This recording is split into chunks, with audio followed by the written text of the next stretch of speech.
Looking at the PD32R from Fenix today, they sent this in for review.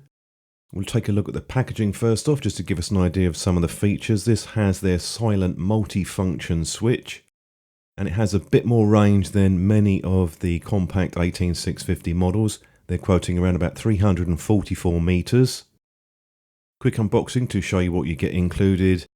There is a warranty card and your user manual. Type A to Type C charging cable. There's your wrist strap, and there are 2 spare O-rings included. As it comes in the holster, I'll show it to you quickly. This is fairly sort of standard Fenix type holster.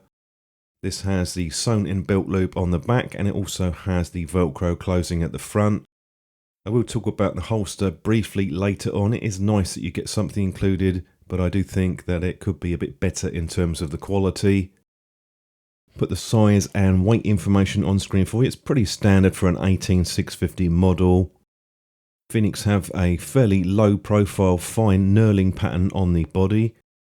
I quite like it myself. It's not too aggressive and it provides a decent amount of grip. I quite like the port cover on this model because it is, rather than the sort of silicone or rubber flap, you just unscrew it and it reveals the Type C charging port. Do note you get the LED indicator there, and it does have an O-ring. That's the smaller of the 2 that are provided in the pack. The switch on this model is electronic. It's not a mechanical switch, and Fenix are calling it their sort of silent style version. There is a slight sound, but it is very quiet. You really wouldn't hear it unless it was very close to your ear. They've gone with an SFT40 LED and a smooth reflector, hence we have a bit more range out of this one. Unscrew the base quickly. You see we have the square cut threads, and there's the second O-ring, the larger one. And if I take the battery out, you can see this is rated to 3400.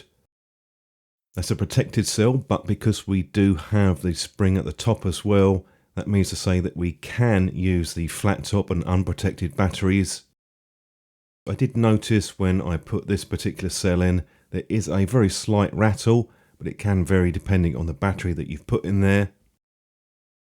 Onto the UI now. Very straightforward with this one. We have a half press for the momentary with a full press for on and off.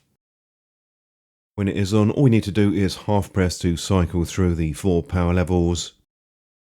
When it is on, hold in the switch for a full press, and that will take you into the strobe mode. Another half press and that will take you back to your last power level.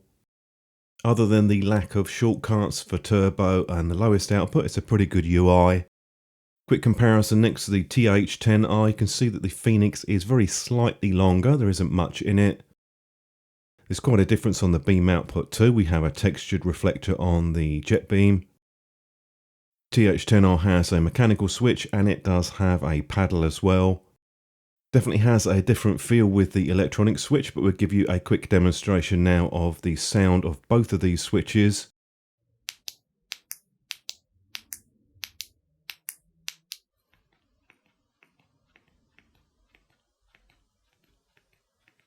Much quieter on the Fenix, but you can't stand this up because the switch cover sticks out a bit too far. Good to see we have the C2C charging supported, but you can't charge it and power it at the same time. That's one drawback. Quite a cool tint off of this LED. It came in around about 7000 kelvins. I put the operation guide up on screen for you just to have a quick look through if you want to. Probably won't need to look at that because it is a pretty easy UI to pick up. But I've also put some of the runtime graphs that they've got up for the different power levels. Fenix tend to do this with their torches, they do include them. We'll move on to the beam shots now. The TH10R is a fairly standard sort of mixed beam pattern with that torch. That tops out around about 2000 lumens output, which is pretty respectable still. It's bright enough, I think. When we go over to the Fenix now, you can see even at the lowest power level of 20 lumens, we can still hit the shed. As you can see with the tighter hotspot there's quite a bit more focus with this model. There is a bit of a jump from 350 to 1400 lumens, though I would have preferred to have something a bit more balanced, maybe around about 500. Although it is fairly cool, the tint on this is actually okay. There's no massive shifts that I can see. Do a few more beam shots now and I'll give you my summary at the end.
Couple of points to mention. First off, with the holster, personally I find it a bit on the mediocre side, so I'd like to see Fenix improve the quality.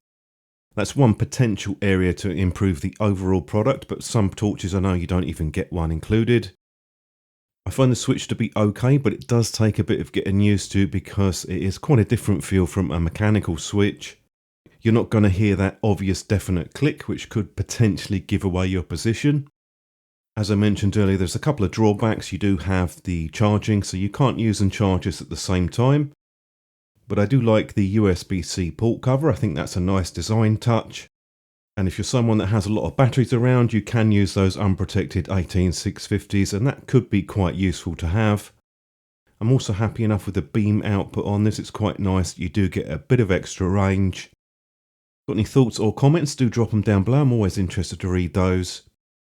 Moving back over to the photo video shortly. I have a few videos to do on that, but I will be looking at torches and other products as and when they come in.